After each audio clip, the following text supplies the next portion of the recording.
Okay, while we're all waiting, I hope you can hear me. That there was one great master was asked by his student, so please give me some advice when I'm not with you. And the master said, never argue with an idiot. That was the advice of the master, never argue with an idiot. And the student said, that's not compassionate. And the master said, yes, I agree with you.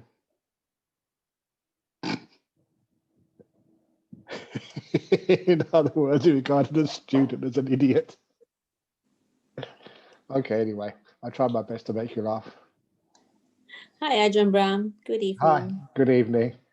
Excellent. So what have we got here for questions today? Eiling, are you turning on the voting so that people can vote the questions up?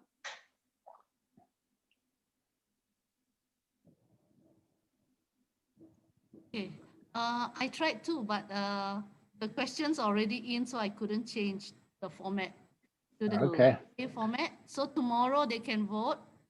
Today the questions already came in, so I couldn't change the format anymore. Got it. Okay. So will someone choose them, or should I just choose them? Yeah, why don't you choose them? Okay. Oh, we got one. Oh, here we go. How to deal with pervert if he's a family member. Okay. It's, if it is somebody who's really causing a lot of problems for other people and causing like some shame, sometimes the best thing is to tell the police, because to get the problem solved as quickly as possible. I'm not quite sure how the police are in your countries, but sometimes the police will just warn the person.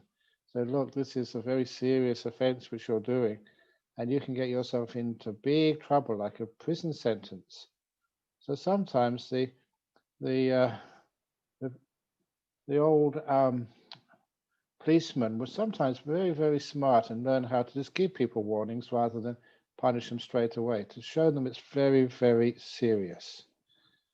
Remember one of the monks who was a disciple of mine, he wasn't a pervert at all, he was a very good monk, but he said that when he was young, that him and his friend during the school holidays went to the beach to smoke cigarettes, which was, banned in his family. So they were on the beach having a smoke of a cigarette, and a policeman saw them and arrested them both. They must have been about 13 or 14 or something. And the policeman put them in the car, and the family knew the policeman. It was a small village in Georgia somewhere, and arrested the two boys, and even put handcuffs on them, and then took them into the police station. And these two kids were terrified. And then the arresting officer said to the sergeant behind the desk, I just found these two boys smoking cigarettes on the beach. What should I do with them? And the sergeant at the desk never even looked up. He just said, take them around the back and shoot them both. And these two boys were so scared that was the day they both gave up smoking. And of course, the policeman would never do that. They never sort of shoot kids or anything, but they just wanted to teach them a lesson, and it worked. They realized that smoking is a serious business, and so they never smoked again. I remember him telling that story with a lot of laughter on his face when he was telling me that how he gave up smoking. But I don't think you can do that in many countries. But anyway, if it's someone who's a family member who's a pervert, and it really is harming many other people, just to tolerate it cannot really be acceptable. But you don't want to hurt the person over much, but you can't allow him to hurt other people. So see if you can find some way of just showing the just importance and the seriousness of what he's doing. And then eventually he will get caught. And that means you can actually protect everybody. But I don't know what the perversion is. So it really depends on that and how much harm it's causing. And if one does see the danger of those actions, it makes life much easier. They can actually resist what they're doing. I don't know if that answers the question, but that's with the information I've given here.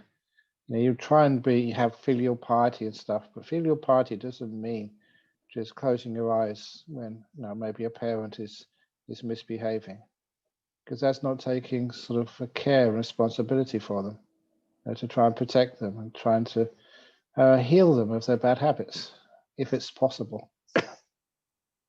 Okay, let's try the next question.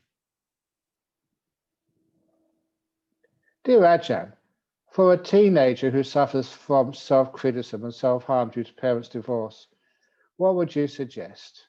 Meditation and kindness towards herself seems to be too hard as the emotional pain is too overwhelming. It's been 3 years. Use some wisdom as well. Your parents have divorced, but it's not your fault. I don't know why people who are not involved in these decisions sometimes take the blame onto themselves. And quite frankly, in the people which I've talked to, it's more prone that female takes the blame onto themselves much more than men. And you're not responsible at all for that. You could not have stopped it. And when you feel that way, you know that you're not to blame at all. If you were at a court of law or something, they would pronounce you innocent straight away. It's not your fault. And why do people blame themselves? So use some wisdom. And even if you were at fault with anything you do in your life, instead of blaming ourselves with a constant self-criticism and harm, then what we usually do is we see the mistakes which we have made. These are real mistakes which you could have done better. And we don't punish ourselves because that doesn't help us, doesn't help anybody. Instead, we learn from the mistakes we made. It's one of those things which I was very impressed with Buddhism when I first discovered it as a teenager. We didn't have punishment in Buddhism, especially for monks and nuns. If somebody did something wrong, they were asked to reflect on what they've done, to acknowledge it. In other words, don't hide it. Let other people you trust, know what you did. And then you have this forgiveness, which means no punishment, amnesty. And then learning. You learn from your mistakes. If you punish mistakes, first of all, people hide them and lie about them. If you acknowledge them because you don't fear punishment, and then you learn from them, you become a better person as a result. And that is what the Buddha said is this growth in the Buddhist tradition. So self-criticism, it doesn't help at all. It's a very unwise thing to do. And the self-harm because of that doesn't help at all. If you can get a good friend who can actually say that to you, not just once, but many times. I can say that to you, but you're only seeing me on the internet screen or hearing me. And it's not actually goes deep inside of you. But the best thing is to have a good friend who says, look, you are exaggerating what you did. It wasn't a bad thing and not your fault. And so see if you can learn from that. If you're a teenager and you're learning about life, it shows you that when you choose a partner in life, make sure you choose wisely and make sure you look after yourself so that you can have a long relationship, hopefully. So self-criticism, sometimes we learn self-criticism from our parents and our teachers, always telling you off. And I think I mentioned that this morning, that, oh no, it was to somebody else, I think. And that when I was at school, I was always doing well at school. Always, coming top of the class and getting prizes and stuff, but always would say, you can always do better. But after a while, I thought, what are you talking about? I'm doing pretty good. What do you mean always do better? And what it was your friends and relations. They were just trying to make you do as best as you possibly could. But that criticism was not helpful. So it's much better, instead of criticizing people not doing well enough, you can do better. Actually say, that's wonderful what you've done. Congratulations. You're out of the bottom class this year. Well done. I'm so proud of you. Because if you praise people's efforts rather than criticizing their failings. You always just do much better growth and more improvement that way by praising what you have done and have achieved. And that's with the teenage girl. So praise all her wonderful qualities. And after a while, she finds, well, I actually have got some wonderful qualities. And then when you see the wonderful qualities, as I said, put them on that piece of paper, lying down the middle. On the left-hand side, all the terrible things that she has done. Say with kindness. Okay, all the things which are really bad about you and wrong about you, write them down on the left-hand side of the piece of paper. Right-hand side of the piece of paper, all the wonderful things you've done. You have to help her. And once she's written down all the wonderful things she's done, self-praise, then cut that piece of paper along the line in the middle. Left-hand side of the piece of paper, just throw it in the waste bin, or even better, just put it in the, what's it called, the shredder. And then afterwards, just photocopy the right-hand side, all the wonderful things that young lady has done in her life, and photocopy it, laminate it, and leave it around the house. So she can always be reminded of her good qualities. And then she finds she's more than worthwhile.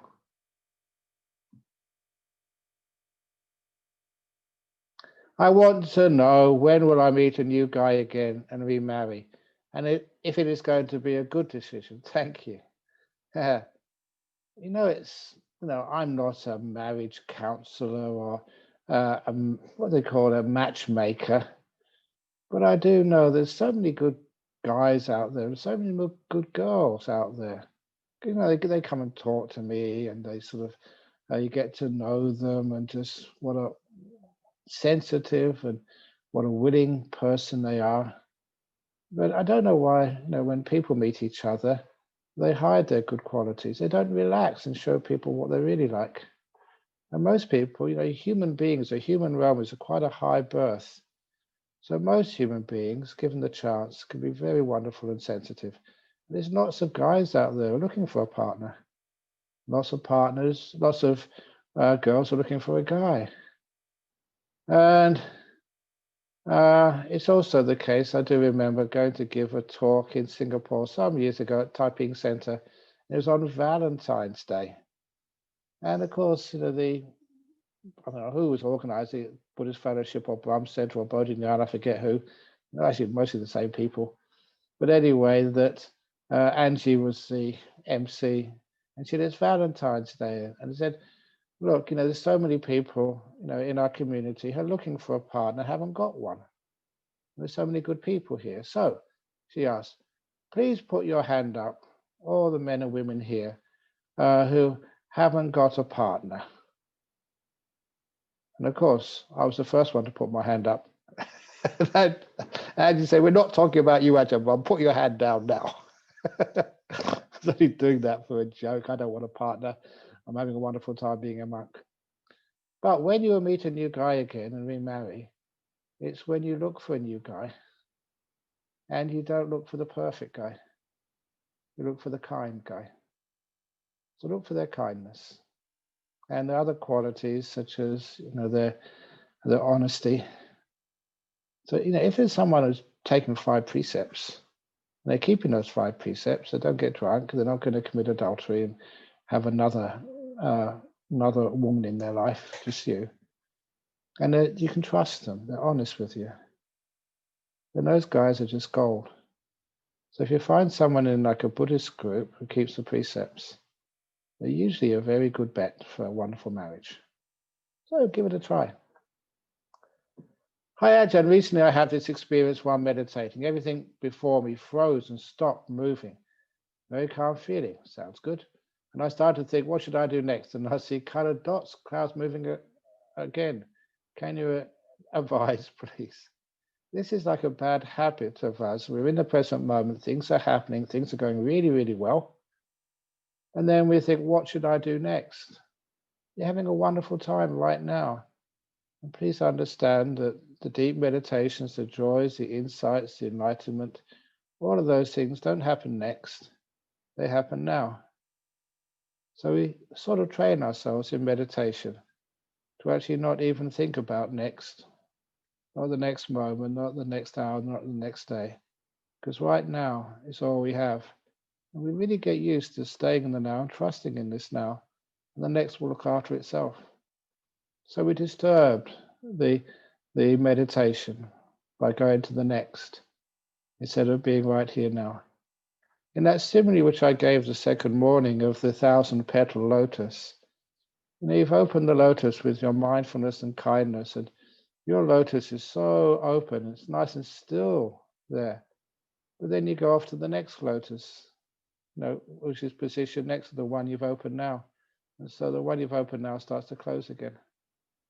So just stay where you are and just be patient, be kind, be gentle, and just let the lotus open by being with one lotus, the present moment, and letting it open for you.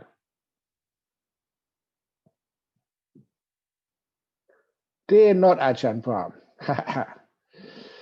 I have a wish to donate my organs when I died. I'm sure it'd be more beneficial to people rather than cremating it. What's your take on this? And is there such a thing in the sutras? Is it approved in Buddhism? Yeah, it's approved in Buddhism. I was just looking around with my organ donor card is available for me to show to you, but it's not actually right in front of me. I am an organ donor. I'm very happy to donate my organs when I die. And I'm really happy if you could actually donate my brain when I die. If I donated my brain when I die, I'd like to see if the person who gets my brain tells bad jokes like I do, to see how much is carried over. Usually nothing is carried over, but I'm very happy to donate anything which I have for anybody who needs it. And you get much better, good karmic results in your next life. I know that some people think, oh, if you donate your organs, say you donate your eyes, you're going to be blind in your next life. No way. Because of your giving and charity, you're going to have incredible sight in your next life. Because giving is good karma. And if you've seen people like people who are on dialysis because there's not enough kidneys to have transplants.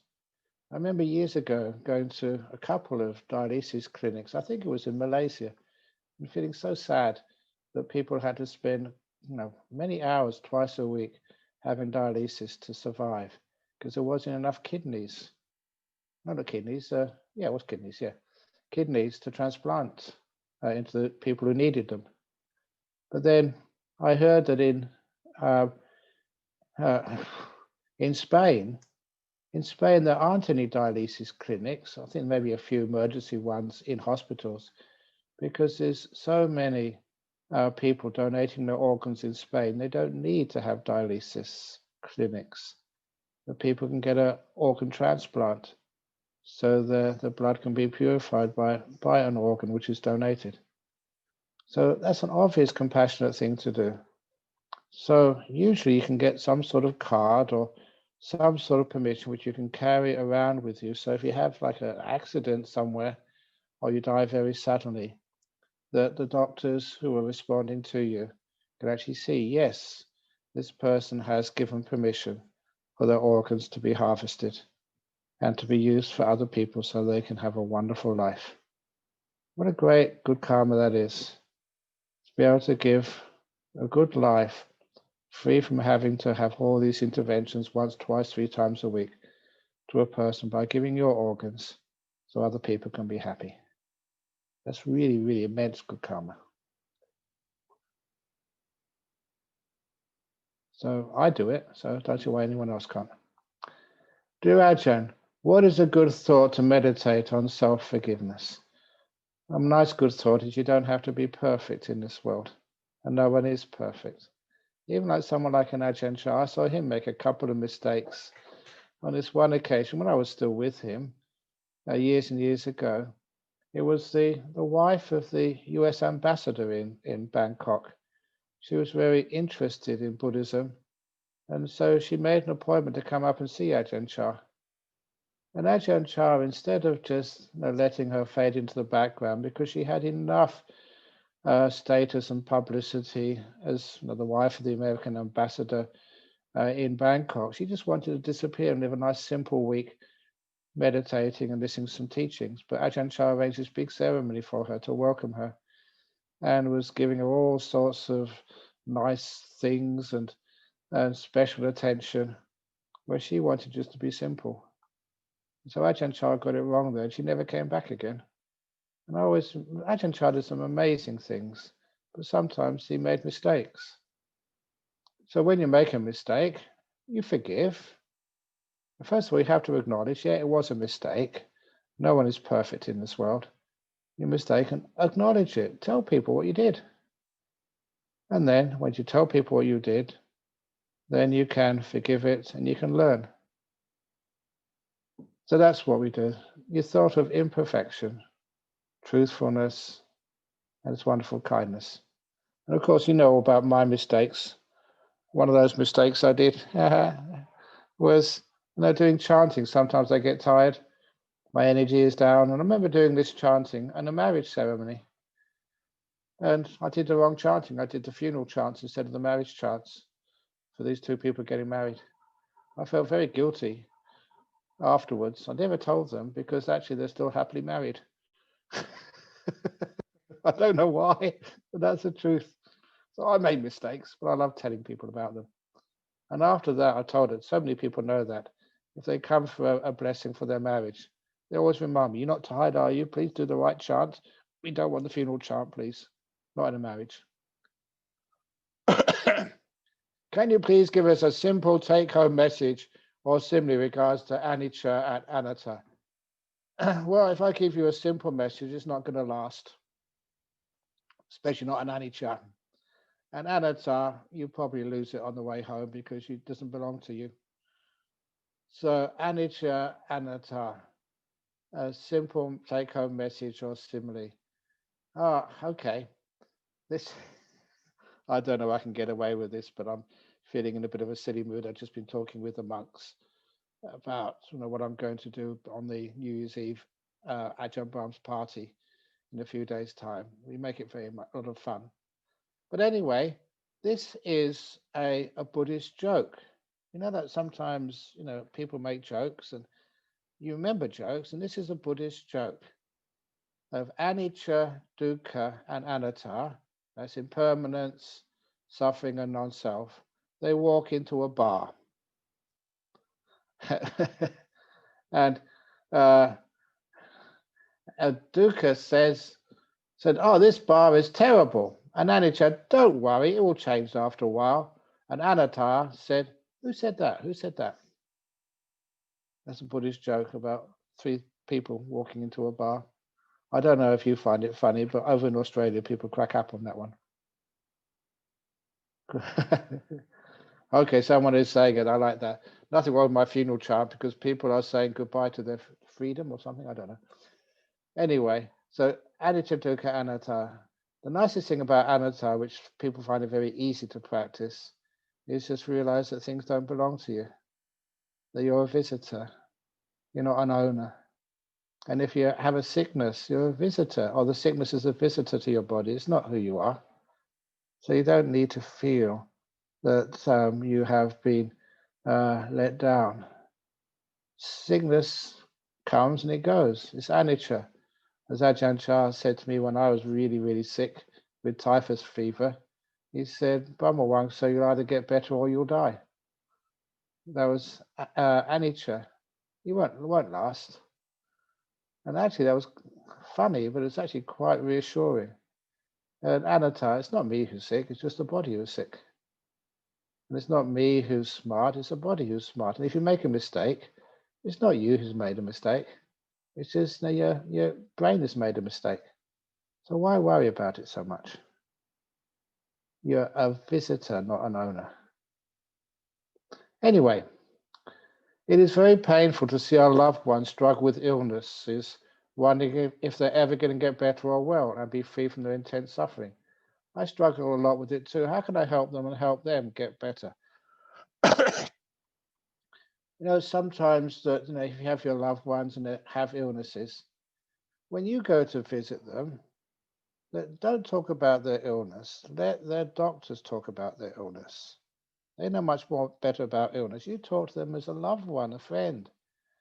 Go beyond their illness. Illness is only part of them. but sometimes they focus on it over much. It's like that's all there is there, just their illness. So this came about from a story when I was counseling. She was an Australian, but she was a Tibetan nun. And I was counseling her when she had very bad cancer and she was dying of cancer. And she went into the hospice, the very early hospice, not the one where Ted cured himself by eating his favorite food. This was another place earlier on. And she called me up one day at monastery here in Perth saying that she thinks she's going to die within 24 hours. And I'm not sure if you've seen this, but sometimes when people say that, it's true. You know, they know they're getting close to the end. And so they say, can you please come and see me? So I stopped everything I was doing and just got a lift to the hospice, about an hour and a quarter away, and just checked in at the desk there where the matron was on duty. And I said, I've come to see this this Buddhist nun. And she said, no, I'm sorry, you can't. I said, well, look, she just called me up and I just rushed here to see her. And then she said, we have to respect our patient's wishes. She's given explicit instructions. She does not want to have visitors. But I've come such a long way, I complained. And the matron was very upset at me, but I wasn't going to back down because she just called an hour and a quarter before. There must be something going wrong here. So she dragged me to the patient's door of her room. And sure enough, there's a big sign on the patient's door. Absolutely no visitors. She'd written a piece of paper herself, this poor nun. And the nurse looked at me and said, see? And then I looked at that piece of paper, and just right at the very bottom, in small print, was the words, three words, except Ajahn Brahm. And I've admitted this mistake many times. I should have been more compassionate, but I just couldn't resist it. I looked at that matron, that nurse, and said, see? And she went off in a huff and let me go into the door. But the reason I tell that story is because the first thing I did when I met that nun was to ask her, why did you put that sign on the door?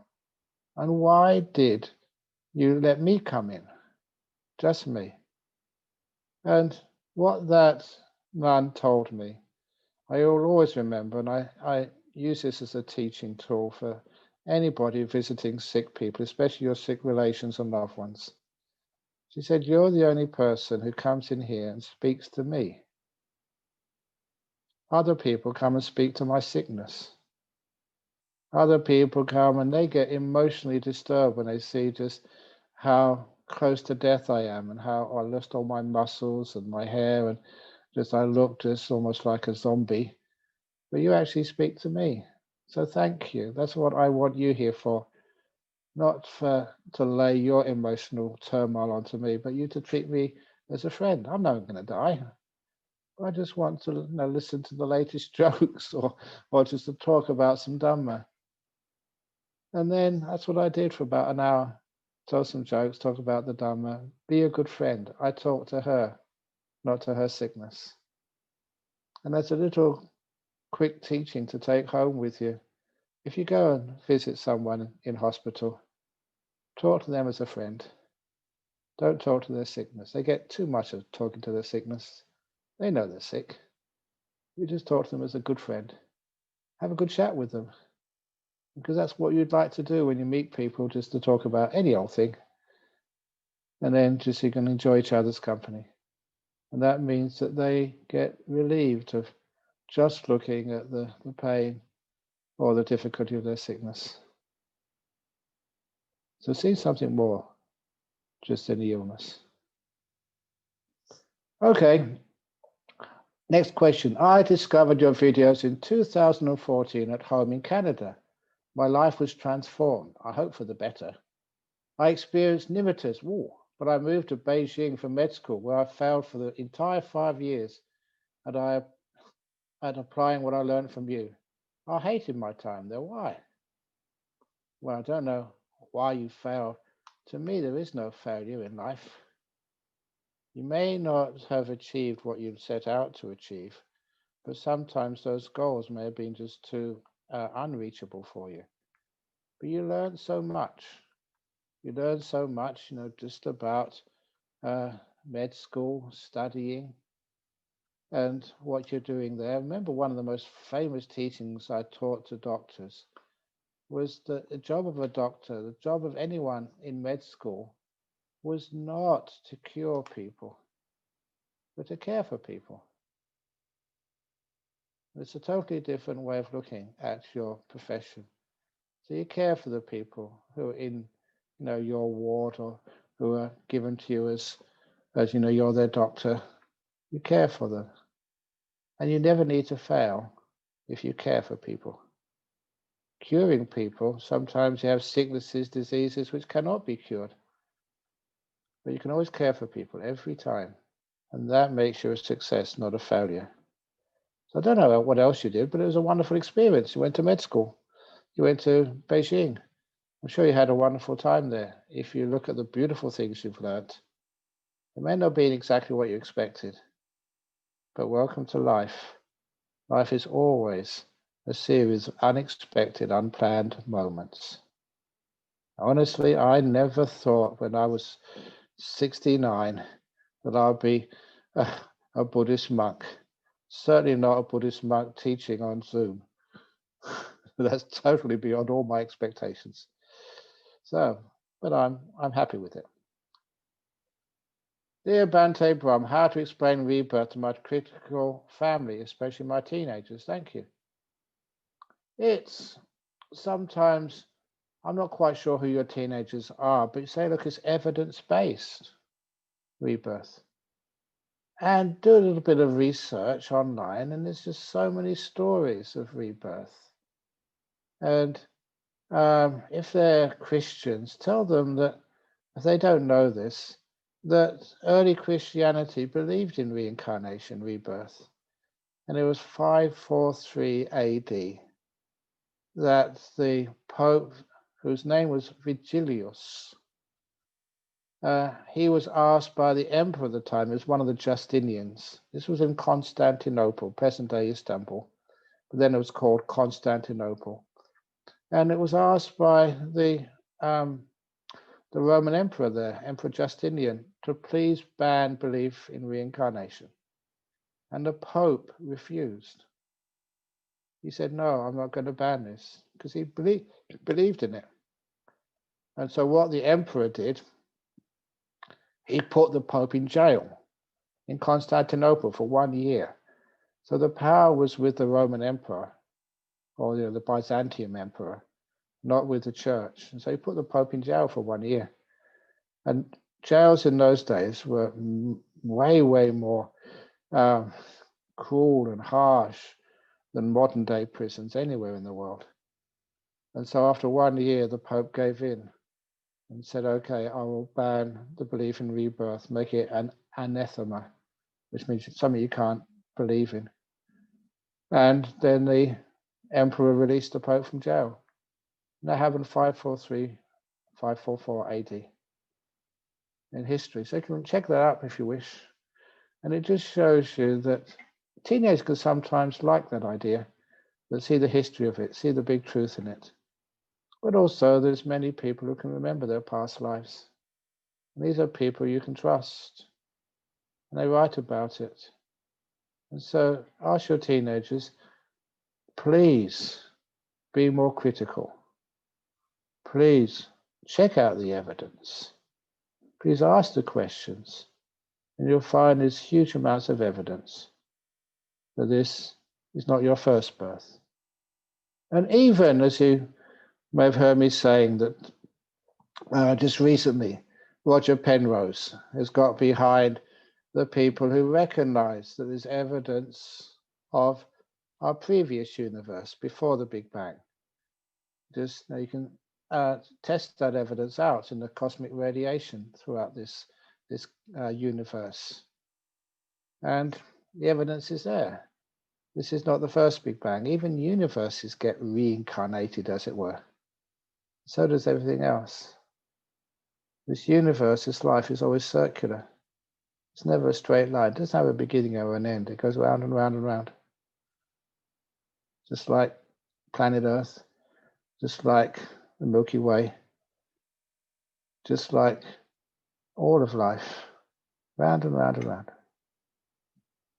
Anyway, dear Ajahn, can a person use new technologies that changes the brain functioning and behavior to make oneself happy, i.e. neurotherapy or music, instead of remembering the Dharma or good things in our life before we die to rebirth in the heavenly realm?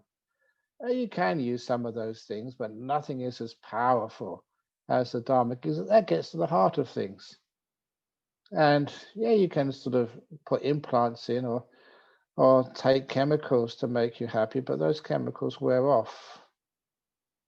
And same as the neurotherapy can wear off, because that just affects the brain. And the Dharma affects the mind. And these are two different things. The brain will pass away at your death. The mind, what the Buddha called the stream of consciousness, will continue on. So what you do to your brain eventually just wears off when the brain passes. What you do to your mind stays much, much longer.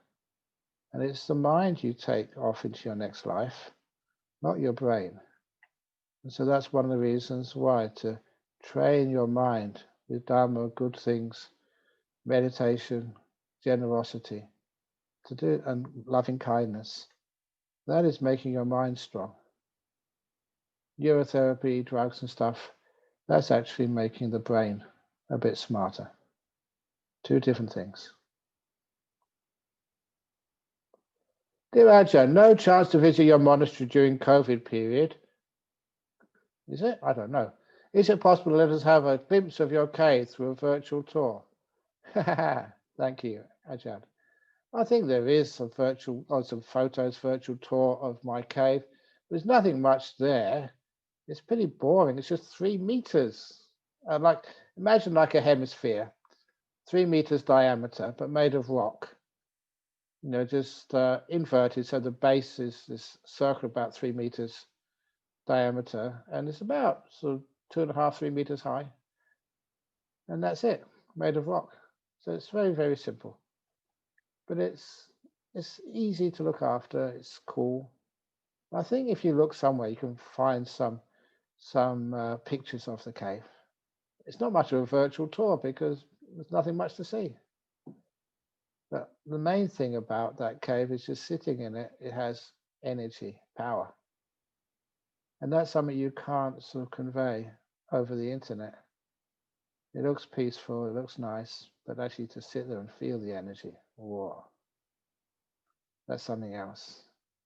And to emphasize that point, many years ago, it's actually while my cave was being made, that I did my 6-month silent retreat.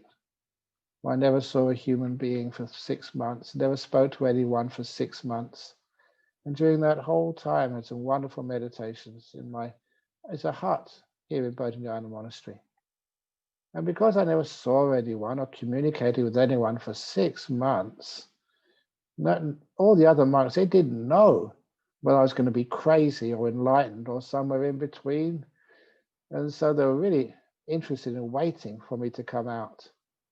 But also they knew that when I came out, I'd have to move from that hut to another hut. And so there was a lot of competition, I was told, on who was going to sit and take over that hut where I went on retreat after I left. And one of the monks, they sort of were agreed upon, they were going to move into that hut once I left it. I remember him telling me that once I left the cave myself, he went down there to move in. But he said he couldn't get through the door. He said, there's just too much energy in the cave. No, this is not the cave, sorry. In that hut. The room was just so powerful. He said he couldn't do it, couldn't go in there. And so he went back to his old hut, stayed there for 2 or 3 days, and allowed the energy of all that great meditation I did in there to somehow dissipate. Once it dissipated, then you could go and move in. But what you do in a place, it does leave an imprint. In this particular case, in 6 months of beautiful meditation, that left a really strong imprint in that hut. So much that even a monk couldn't sit in there. It was just too powerful for him. I remember him telling me that story. Anyway, dear Ajahn, how can one develop clarity in making better decisions? E.g., when there are no clear-cut solutions, whether at work or life, and how do we overcome the fear of what I make the wrong decision? Thank you. So how do you make better decisions? Okay, there was a similar question when I was giving a talk at Oslo University by this young woman, and I said, well, let's make it a little bit more clear what the decision is. Just for example, suppose you're trying to think of the important decision whether you should marry the boy sitting next to you. Oh my goodness, she held her face in her hands and went red because I got it right. That's what she was trying to make a decision on. And that's an important decision in your life. So you have to make a better decision or any decision. What should she do? So I told her, I said, put your hand in your pocket, get out a coin and toss a coin. Heads, I marry him. Tails, I don't. And of course, people burst out laughing. They thought I was being just not respecting the importance of the question. But then I said, no, take out a coin. Heads, I marry him. Tails, I don't. Toss that coin. So say it comes out heads. Heads, I marry him. How do you feel? What's your reaction? If your reaction is, yes, yes, yes. If your reaction is, maybe I'll try 2 out of 3. It's your reaction which was telling you what you really want to do. And it's usually following your insight, following your heart rather than the logic in your head. It's been found through so many studies to give much better solutions and much better decisions. So follow how you feel rather than what you think when you make decisions. And if you do make a mistake, you feel, what if I make the wrong decision? It's not really a wrong decision. It's just a different decision because you don't know what would have happened if you went the other way, made the other decision. No one ever knows what is a right decision or a wrong decision. It's just a different decision. And so what you do, if things don't work out as you expected, then we learn from it. We grow from it. We become better people. So in life, don't try and be perfect. When things go wrong, so-called wrong, great, more opportunity for me to learn and grow. When you step in the dog poo, more fertilizer for your mango tree. So that means you're also not afraid of making decisions. If you find there is no such thing as a right decision or a wrong decision, the decision which gives you some results you never expected, and sometimes it can be painful results, but you learn so much from that. And sometimes they give you much better results than you'd ever expected. It's like when I decided to become a monk, I never realized the enormous benefits of that decision. It's incredible. I never perceived that would happen. But was it a wrong decision when it led to things I never expected? No way. I always find that you make decisions easily and you learn from them. They all work. Ajahn Brahm, what is this strange feeling at the middle of my forehead between my eyes when I meditate? It's probably a mosquito. No, sorry, I'm being facetious. Is there such a thing as a third eye? Thank you, Ajahn Brahm. Apparently there might be a third eye there, but 2 eyes is enough to worry about. What do you want a third eye for? So it's much better to look at the feeling in the middle of the forehead between your eyes and just let it go and don't give it any importance. So your whole body can vanish instead of actually trying to develop anything different or special. That's my advice.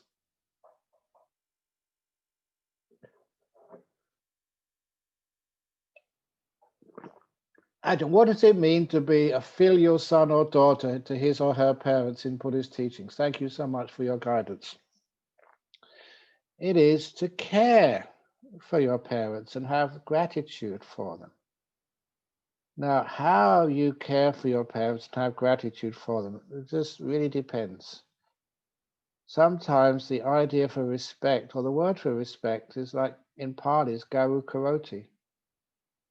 And what it means literally is like giving them extra heaviness. In other words, when you weigh up all the advice you are given when you make your decisions in life, what your parents say has more weight than other people. But it doesn't mean that other people's opinions and advice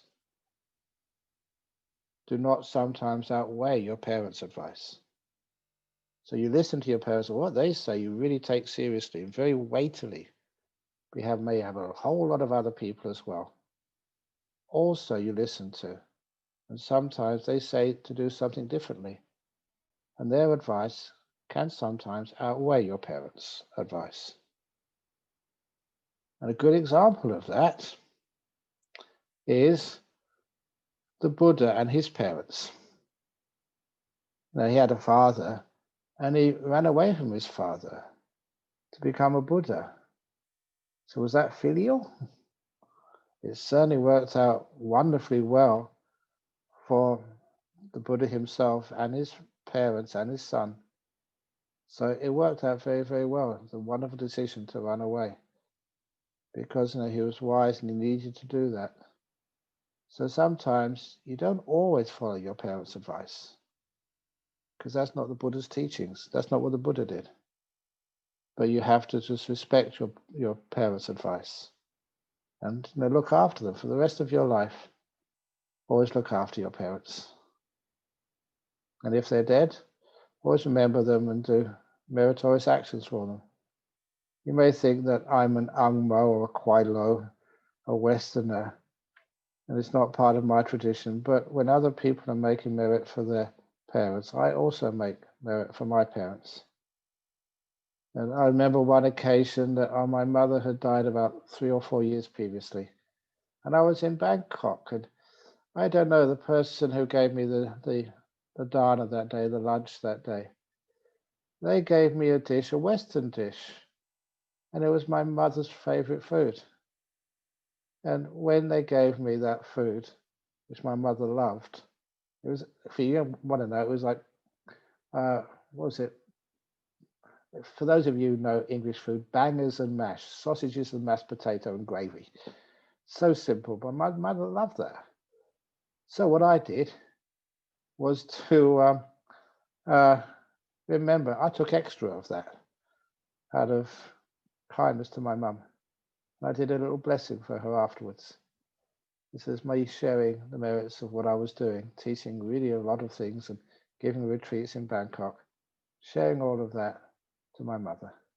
So I do that a lot, and I really get off on that. And I teach it to other people, to share the merits with your deceased family. Oh, dear teacher, I was hurt and had always forgiven my sister's numerous crazy acts for the past 50 years. Oh, well done.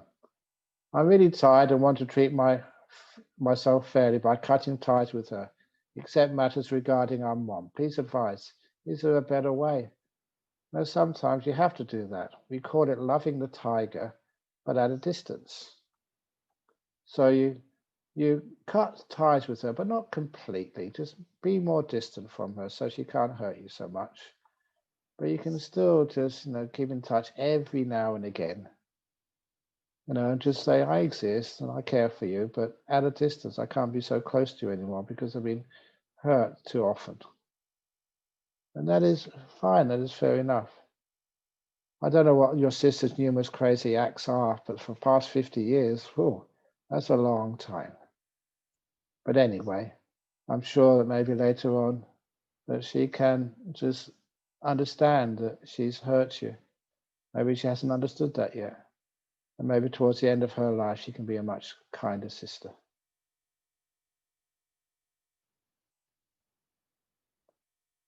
I often get depressed by my husband.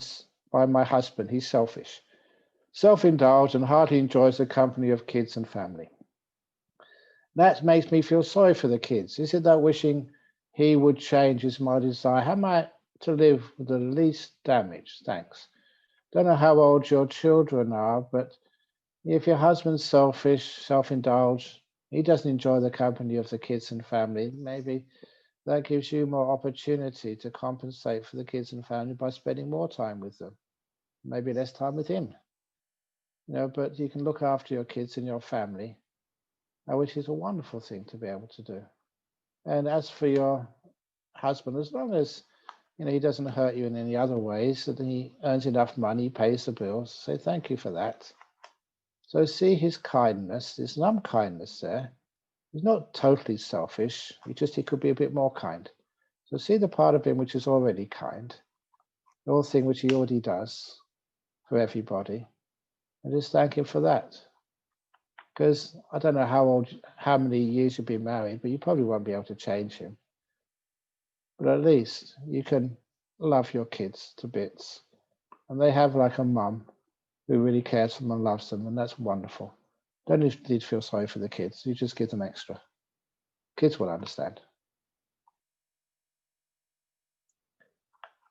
Dear Ajahn Brahm, I feel delighted when practicing metta meditation, yet I develop a sense of calmness when practicing anapanasati. Can I combine these two methods during meditation? Yes, you can. And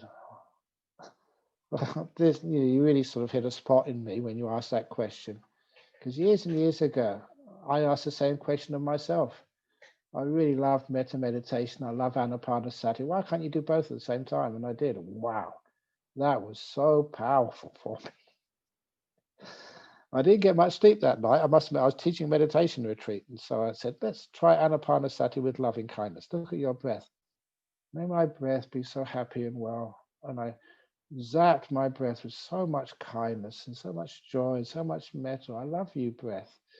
And may you just go in as rough or smooth as you like, as long or short as you want to, not how I want you to. I really appreciate you. You've been sending air into my body since I was born and taking all the used products out.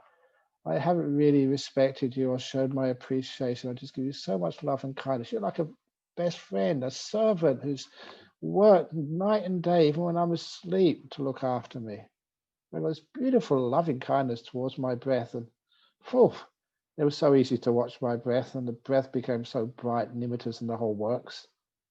Because I remember that night, because I tried to get some sleep, but I was just so energized. And I remember I must have gone an hour or two asleep, because I remember waking up. The reason I woke up, because in my sleep, you sort of dreamt, we call it dreaming, visualizing this really lovely nimitta, very bright and beautiful. And that was the end of my sleep. Just the mind was too energized to sleep anymore. I remember that was just so much fun. So yes, please do. Loving kindness and anapanasati, put them both together. It's really powerful. A wonderful time. Ajahn Brahm, am I right that your morning session sharing of the practical aspects of the establishment of mindfulness, you shared about emotion this morning, am I right this is related to the contemplation of feeling? Yes, not so much contemplation of feeling, because contemplation, I think, is just too cerebral.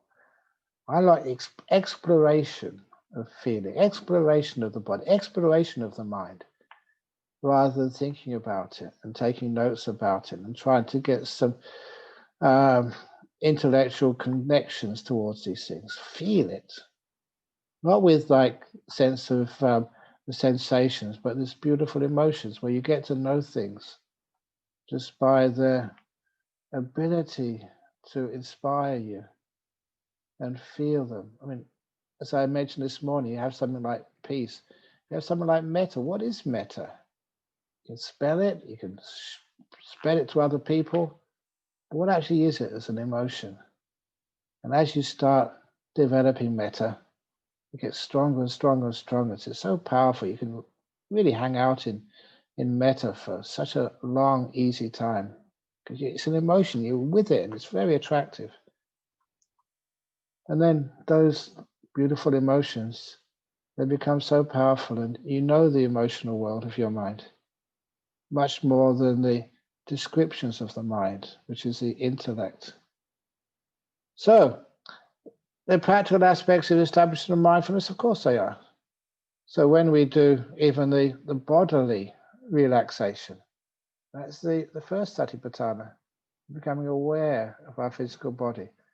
And also, one of the most important things, not the rise and fall. That is a very, very bad interpretation or translation of the Satipatthana Sutras. It doesn't mean rise and fall. It means the causes why things arise and the causes why things disappear.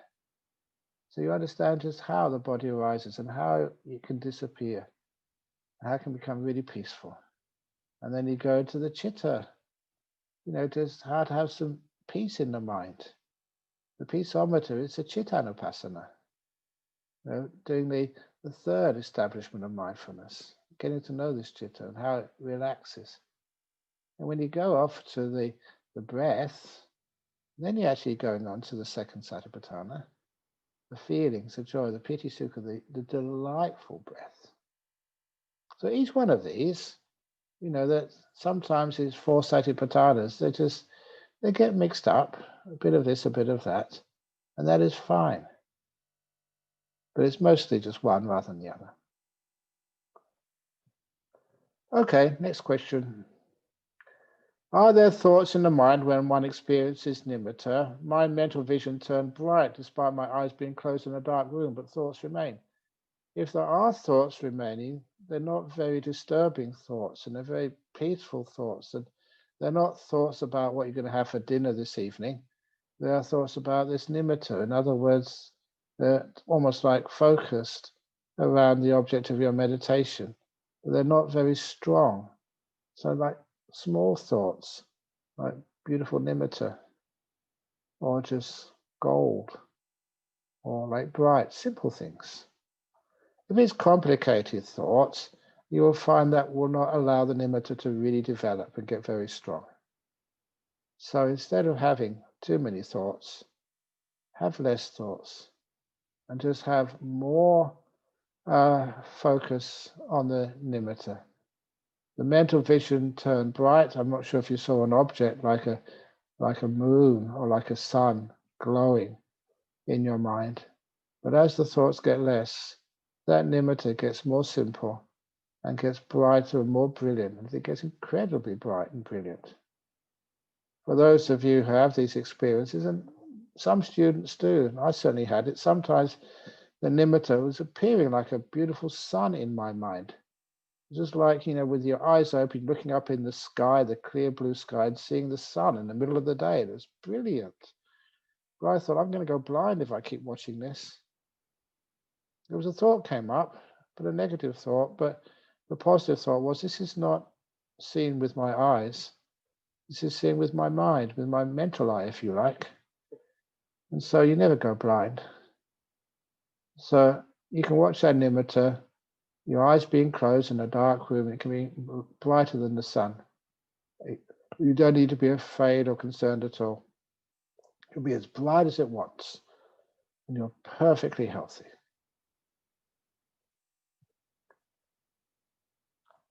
I have extreme body numbness when I woke up today. Like I have problems moving my arms and legs when walking back, feels weak, and problems speaking if I need to. This is unusual. This is due to outcome of excess meditation, or should I go and see a doctor? I hope it just disappeared after a few minutes. If it's like disappeared after a few minutes, then it's just, when you woke up, you only half woke up. And then the rest of the body had to take a bit of time to wake up. It's not really common, but I'm not quite sure if you have any other medical conditions. If this was a strange experience, like problems moving my arms and legs when walking back, feels weak, and problems speaking if I need to, if that didn't last for very long, it's fine. It can be just a problem with sleeping and just not knowing how to wake up properly. And it disappears by itself after a while.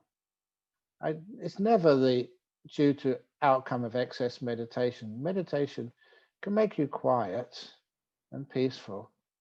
And maybe you can't you don't want to move, or you walk very slowly or speak very softly. But that usually disappears by itself after a while. It never feels like it's a problem. It just feels like you just want to be calm. You don't want to move so much. You don't want to speak. So I'll just see how that develops over the next few days. And if it feels like it's just your mind just wants to be calm, it's not a physical problem, then just no need to see a doctor. Dear Ajahn, during meditation, can we imagine ourselves to be in a very quiet, serene park? I find that I can be really still that way. Yes, please do that. Sometimes I do that. But I choose the park which I imagine And the part which I imagine to be in is the, what's it called, Bodhgaya. If you've been there before, I went there when I was 23, I don't know, 74 or something, 73. And in those days, there was hardly anybody there. It was amazing. This was during the rainy season retreat, maybe in sort of August or September or something. But it was so quiet, so you could walk around and sit around, and it was beautiful, very peaceful. Nowhere like how many people go to Bodh Gaya today. But it gave me an insight into what it must have been like in the time of the Buddha. Beautiful, calm, peaceful park next to the river, good air, under the shade of a tree. And I sometimes imagine that when I start meditating, and just adding that extra quality. This was where the Buddha became enlightened. That really gets me going, gets inspired, and get very peaceful. So yes, please do that.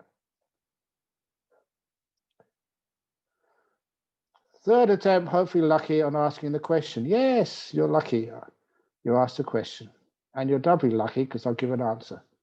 Where's the middle path between giving all you've got and this is good enough? How can a householder find the middle path amidst spouse, children, and business? You have the middle of your day. You have the middle of the afternoon. You take moments where you can rest. Good example of that, this lawyer who I once knew a long time ago now, over in New York. He was a lawyer. He was doing criminal cases where sometimes the penalty was execution. So it's a very stressful job for him. And as a criminal lawyer. And so one day he decided to, again with his secretary, a female secretary in those days, with his secretary, he took out all his papers from a cupboard in his office. He put them somewhere else to free up the cupboard. And he put a cushion in there, and he got his secretary to lock him in there for half an hour every lunch hour. So he could relax and meditate. It was his relaxation time. And when anybody called, the old phones in those days, she would answer the phone and say, "I'm sorry, he's in his cupboard." She enjoyed saying that. And he did that because he needed to relax his mind, and he found himself a far better lawyer in the afternoon, having taken that half-hour break, a real break with meditation. He gave that rest everything he had. His secretary was more than happy to lock him in there because he was a much better boss in the afternoon. So you do give it whatever's in front of you now, whatever you need to do, whatever's a job you need to do, you give that everything you've got. If you're with your children, you're with your children. You're not at business. If you're in your business, you're not in the off. You're not in your home. If you're in your cupboard or in the retreat meditating, that's what you're doing. You give that everything you've got, and you find that is more than good enough. You find you have this wonderful sense of contentment. Your children. Sometimes we always want our children to do better at school, but they're good enough. And you're kind to them and you really welcome them. They surprise you sometimes. Sometimes you feel they're hopeless and not wasting their time. And then they end up going to Oxford or something. And your spouse, she's a nice enough lady. And she's given birth to your children. She may not be the most amazing woman in the world, but she's pretty fine, more than good enough. And business, it's surviving. And so you have this wonderful sense of contentment. And you give everything you've got today. When you go home, you've given everything you've got. What more could you have given? That's what we call good enough. Ajahn Brahm, we now have to conduct our Dharma School classes online. May I humbly request for suggestions on some of the things we can do with our students online. Thank you very much.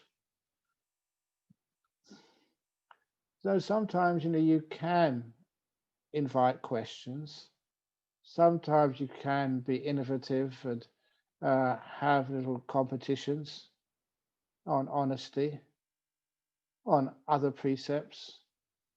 So it takes a lot of innovation, but if you have a good, calm mind and you're willing to take risks, you can actually ask the kids, the Dharma school kids, what would you like to add to our online classes? So don't just do the old stuff. Sometimes and just make new suggestions, new ideas, like we do with meditating or meditation retreats over Zoom. When someone first suggested this, almost 6 months ago, I was a bit dubious. Will meditation retreats work over Zoom, over the internet? They seem to be doing fine. Can I really connect with people when all you see is a screen? But the first meditation retreat I did over Zoom, I was quite surprised. For some reason or another, I did kind of connect with my audience. And they could feel there was a connection there. I don't know how it worked, but it made the whole retreat far better than I imagined was possible. So anyway, try your very best and just see what you can do online. Maybe have a few cartoons you can get from somewhere. But anyway, before I do another question, I forgot it is toilet time. It is go with the flow time. So shall we have a 5-minute break for people?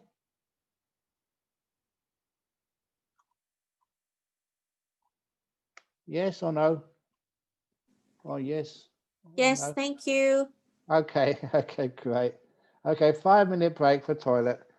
And I can just drink some water and give my mouth a bit of a break.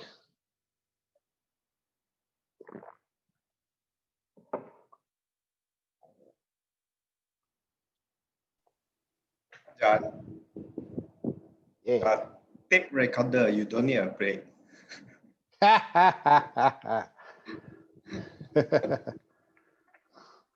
Okay, I'll just sort of be quiet for a while. I'm trying to answer as many questions as possible because I know that there's more questions on the screen than anyone can ever answer. But as that person said, 3 times they tried to ask a question before you could get to it. So you try your very best.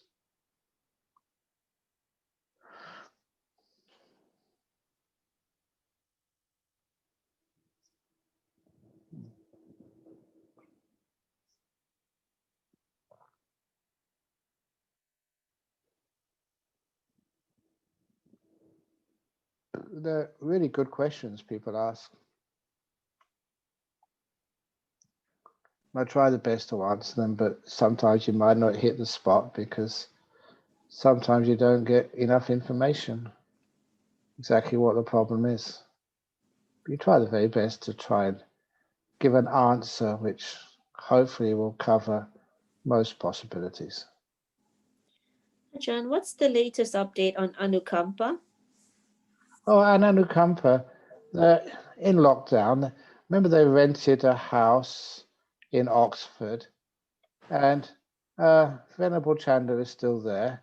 I think till next June the other rental finishes, but she's really hoping, and I'm encouraging her that by that time, July, hopefully she will be able to come to Perth to do a retreat. She usually comes for the 3-month retreat at Jhana Grove, and hopefully that she can do a bit extra, do maybe a 6-month retreat there.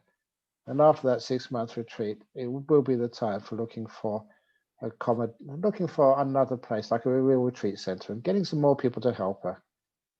So at the moment, she's by herself, and so sometimes she gets a bit worn out with all the work she has to do, the admin work. And still she's giving retreats online and giving talks. She's giving talks for the Bodhinyana and Buddhist Fellowship as well. It's a bit tougher for her because she's by herself there. We almost arranged one of the nuns from Dharmasara to go over there. The nun had agreed, yes, I can go over there for 3 months or 6 months just to check it out. But then, of course, COVID happened and the nun couldn't travel. Ajahn, can I ask a question? Yeah, go on. Okay. Suki Hontu, Ajahn. You see, are we breaking a precept, the no alcohol precept, if we use the alcohol to cook, or when we add something that has alcohol in its content? Are we It breaking depends. the? You know, if you cook it after you add the alcohol, then most of the alcohol evaporates. So it is not intoxicating. Many people do that. So if there's no alcohol left, then it's not breaking the precept. Oh, if we cook it, the alcohol goes off, it's okay. Yeah. But if you add the alcohol afterwards, then that's a bit dangerous. Not drink like that. Cooking it is okay. Okay. Yes, yeah. So if the alcohol is inside the as a preservative in food, it's okay, right? Yes, that's right. Yeah, but as long It's as you because don't, it's very little, very minute. If it's not going to alter your mindfulness, then there's no problem. Okay. Thank you so much. It's Christmas and New Year, Chinese New Year coming up soon. So people love just making fancy foods. And sometimes they do add alcohol to it. And I still remember 4 monks when I was a young monk, they got some wine gums from Canada, from their relation. Wine gums are just like sweets. And most sweets, no, they don't have alcohol in it, but these were special ones. They did have alcohol in it. And these 4 monks, yeah, they're all still, no, one disrobed later on, but the 3 monks are now senior monks. I won't say their names. They're senior monks, and they were all drunk.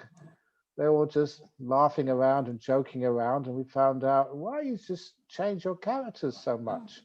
We found out I had these wine gums they shared with each other, and they had real wine in them. And they were so sensitive, being monks and not having any alcohol for a while, they did get a bit tipsy. Oh, that was a funny day. We are all back, Ajahn. Okay, so the question is, what is the karmic effect of not swapping, but swatting, killing houseflies, mosquitoes to get rid of them? It's not the very best thing to do. So the nicest thing to do, if you can, just be a bit more careful, having fly screens and fly screen doors and stuff. So you somehow or other don't allow those flies, mosquitoes actually to get inside the house. And then you don't have to really squat so many or swap any at all. So of course, we right now in Perth is heaps of house flies. I mean, this is a time of the year they really, really swarm. But we make sure that when we open the door, we just swish a piece of cloth or a broom. It doesn't hurt the flies. It just makes them leave the area of the door so we can walk in, so flies don't come in to the room. The same with mosquitoes. It takes a bit more effort, but you can actually keep most of the mosquitoes and flies out of your house without having to kill them. But if you do kill them, especially if your intention is to protect yourself or your children from things like dengue fever, you can't say that's really great bad karma. It's not really heavy bad karma. It's not the same as killing an animal or go out hunting like a deer in the forest. It's only a small bad karma. If you can avoid it, please do. Because it's not something you really want to do. Expressions of gratitude to Ajahn Brahmali. Thank you, Ajahn. The way you shared the sutta has been most inspiring. Oh, this is actually going to me. Ajahn Brahmali is not here. You have passion, compassion, and kindness. I experienced an outpouring of emotions during yesterday's death contemplation meditation. Oh, excellent. Maybe someone can copy that and just email it to him. Hi, Ajahn. My mum passed away 2 years ago, and I always have this feeling of guilt for not being by her side when she died and loving her enough. Is there anything I can do for her now as a Buddhist learner? Thanks. Yes, I wasn't with my mother when she died because I was here in Perth and she was in London. But I knew my mother would not have minded at all. My mother loved me, knew what I was doing. helping other people here in Australia. So what you can do is, feeling of guilt is mostly undeserved. If you could ask your mother, imagine if she was alive right now, or you could somehow contact her spirit, what would she say to you when you said, I'm sorry for not being there at the time when you died? Or, I feel guilty for not being there with you. What would she say? And most mothers will look at their child and say, no, don't worry about that. I understand.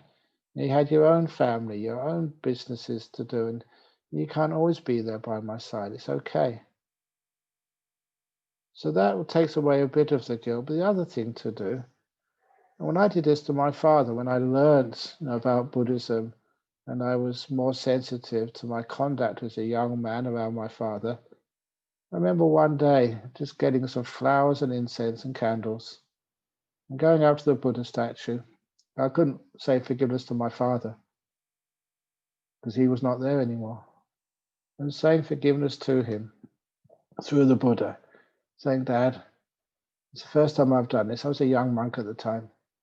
But, whatever I've done by body, speech, or mind, or what I didn't do, which I should have done, either on purpose or just out of stupidity or just accident, please, Dad, I ask your forgiveness.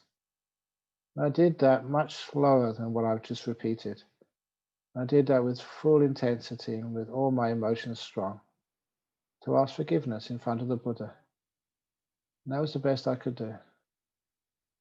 And it really worked. I felt just so much better afterwards. I'd done something as much as I possibly could. And of course, I always remember my father and try and keep some of the wonderful things which he told me and to practice them. And always remember that he was one who told me those things. So that's the way you can pay respects to your mum. First of all, just take a little gift, flowers, candles, and incense or something, to a Buddha statue alone by yourself, and just with all of the kindness and love and gratitude you have for Father, or for your mum, sorry. And say, Mum, whatever I've done, body, speech, or mind, intentional or accidental, or what I didn't do, please forgive me. I really mean this. And offer those flowers, candles, incense to the Buddha statue for your mum. And then for the rest of your life, remember her teachings, examples, all the good things she taught you. And when you do anything good, remember her. It's because of her you do this. That's the best way that you can respect your mother's memory, by doing good in her name.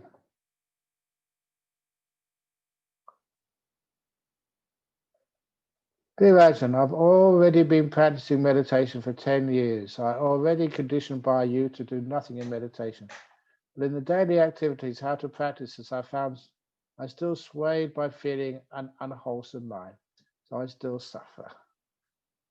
Yeah, in been doing this nothing, relaxing, resting in meditation, sometimes you don't do nothing. It's like nothing doing. You're relaxed and at peace, mindful, at ease, caring for this moment, making peace, being kind, being gentle with every moment. And in daily activities, that's how you practice in daily activities. That whoever's in front of you, whether it's a boss or a customer, whether it's the person you're meeting on the underground train or the train, whatever, and they're right in front of you, they're important. And all you ever do is care. You care for them. You care for your boss, you care for your the clients as much as you possibly can. And then you find that because you're just with this one person at a time, this one thing at a time, you do everything you've got right now, you find that you become very efficient. Many people in business, they're always, when they're at work, they're thinking of when they're going to be at home. When they're at home, they're thinking of going to work. They're never really here. So your meditation should center you much more in the present moment, in the now. The kindness should grow more and more in your life. And that actually makes you a much more efficient worker. Whatever work you do, you're kind. Which means that other people want to help you, you help them in your workplace. And you don't waste so many times with the office so much hours in office politics of trying to get on in the business. You're kind and a good sort of team worker. Anyway, you're still swayed by feeling an unwholesome mind, but you recognize that, you're mindful to it, and to see if you can work more on that in the next 10 years. Next question. How would I know the nimitta is real or just my imagination? You know, there is hardly any difference between imaginary nimittas and real nimittas, to the point that there's one type of meditation called kasina meditation, Kasina. Not casino meditation, that's not meditation at all, by going to the casino. This is kasina meditation. And the way you do kasina meditation is if you've got a very visual mind and you can imagine very well, you close your eyes and you imagine just a circle of light. And to help you, the meditators have like a cardboard piece of paper, or a piece of cardboard, and they put like a circular image on it, painting in their favorite color. And they look at that, they close their eyes, they imagine it. When the image disappears, you look at it again until you can imagine, visualize that circle of light with your eyes closed for long periods of time. And then what happened? That turns into a nimitta. One of the signs it's a nimitta and not just imagination is the colors are so much deeper than anything you can see with your eyes. If it is a blue nimitta, it's more blue than blue. And anyone who's seen a nimitta has experienced that, know what I'm talking about. It's like yellow. You recognize it as yellow if it's a yellow nimitta you see, but nothing like the yellows are painted on walls in art galleries. It's a much deeper, richer, beautiful yellow. Anyway, so this is actually how one develops those nimittas. And you may start with imaginary nimittas, but give it some trust and faith and it can turn into a real one. Because these are all mind-made. And the real nimittas usually come when the person is very peaceful, when the body is disappearing or has totally disappeared. So the five senses have calmed down, and the nimitta is seen through the sixth sense, the mind. So if it's a real nimitta, you'll notice that you're hardly hearing any sound. Any sounds are like 100 miles away, and you hardly feel anything on your body. The body's nice and calm. So the five senses are very, very subdued when nimittas come up. Dear Ajahn, what is the difference between mindfulness and meditation? So what's the difference between air and breathing? You need air to breathe. You need mindfulness to meditate. So mindfulness is part of meditation. But meditation is bigger than mindfulness. Although that many people teach mindfulness and they include all these other things like kindness, like the good conduct, like stillness. Each one of these, mindfulness and all these other attributes, they build up together and they become your meditation.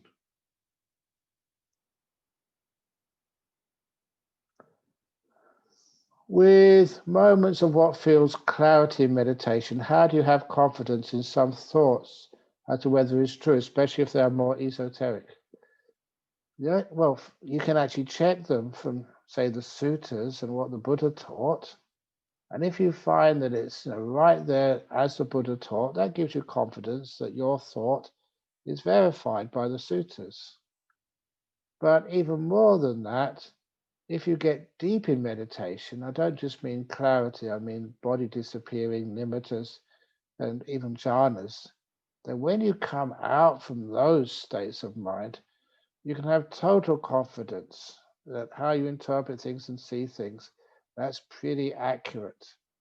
The reason is because the five hindrances, the Panchanivarana, have been subdued.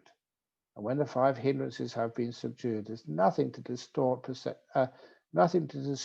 your cognitive process anymore. So what you see, you can trust as being real.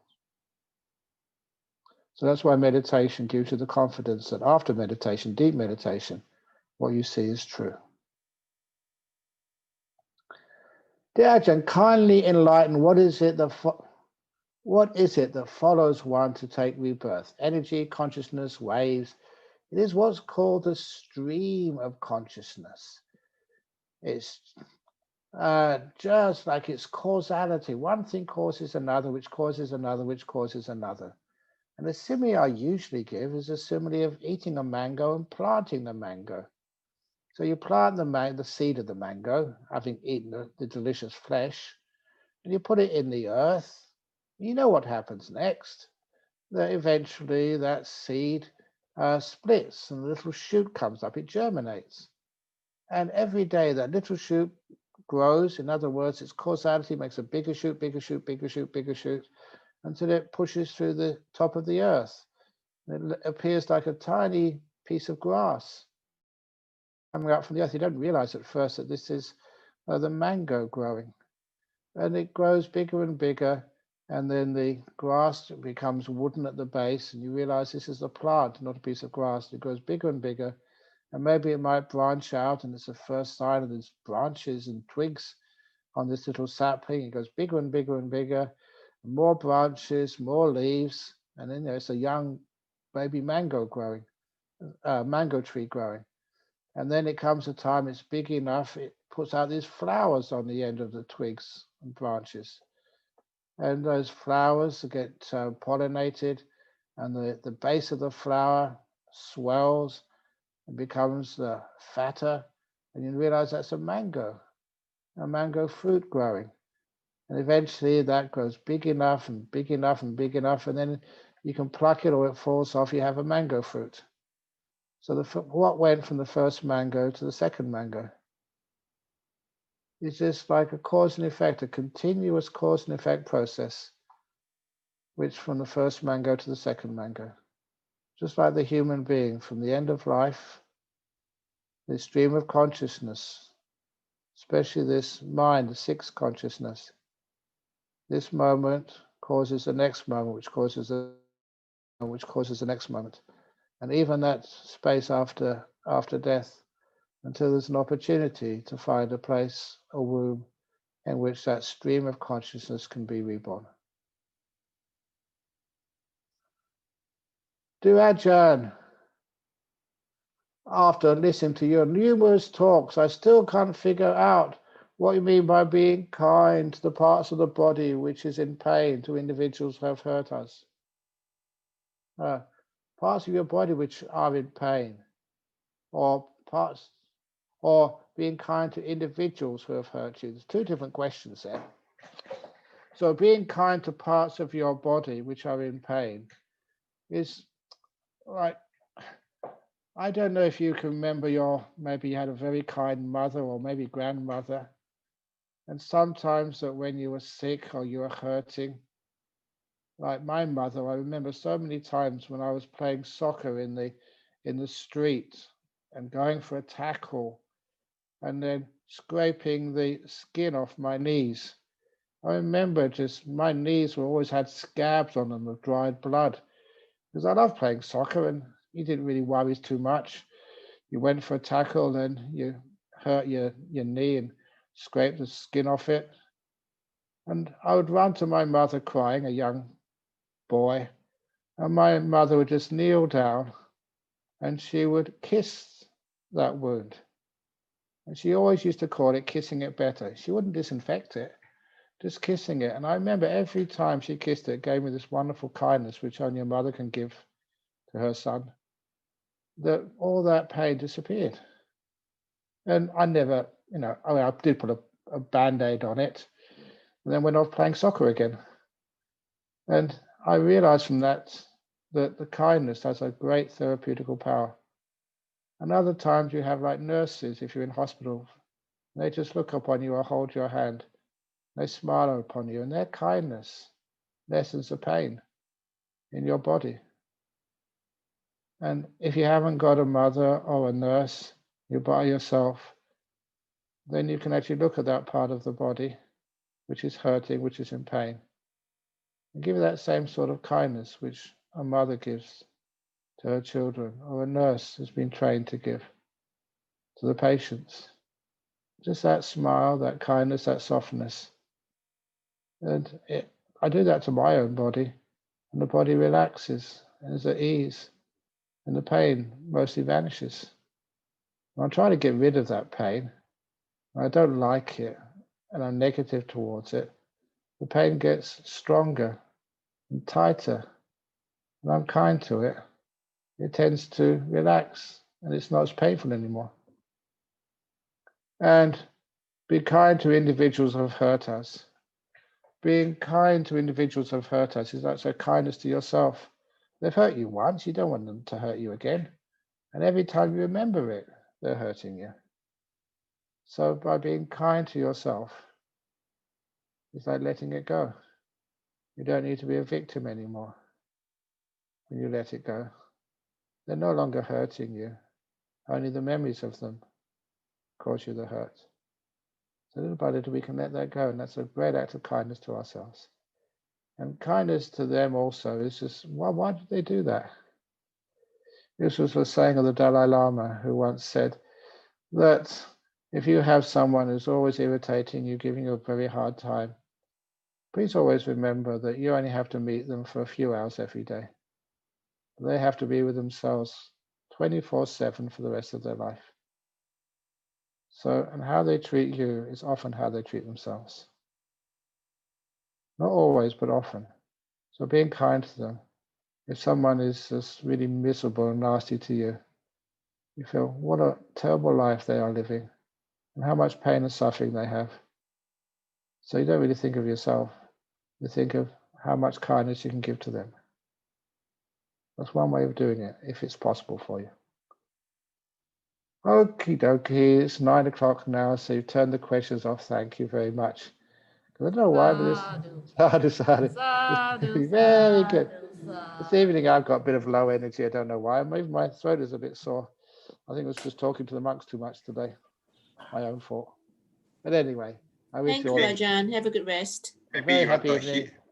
Maybe you want to hear the sound from the audience. The connection. Yeah, no, they're fine. Okay, so good night, night. everybody. Good Have a night, nice supper. See you tomorrow. Bye. Bye. Have a good Bye. rest. Will do. Yay. Bye.